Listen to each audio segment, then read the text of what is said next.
Jadi tak lupa ulun nang memadahakan masalah bebini ulun kada umpat-umpatan karena amang haja nang hendak bebini pulang. Jadi di ai amang lawan pian memadahakan bujur ini bang amang hendak bebini pulang.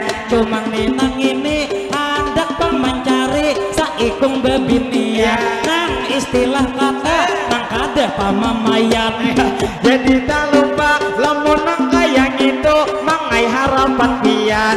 Ayo kita doakan ada di palimbangan nang pian belok nang handang belekian. Jadi tuh kisaran pian berapa juta mencari jujuran.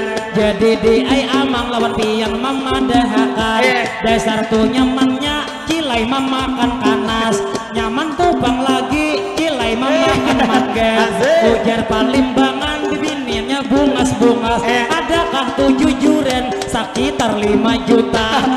Jadi tak lupa ulun nang terus membawa dasar-dasar nyaman mangai memakan mangga bilanya memakan mangai imbah tengah hari lamunnya mencari kisaran 5 juta paling main kot anak kaya nini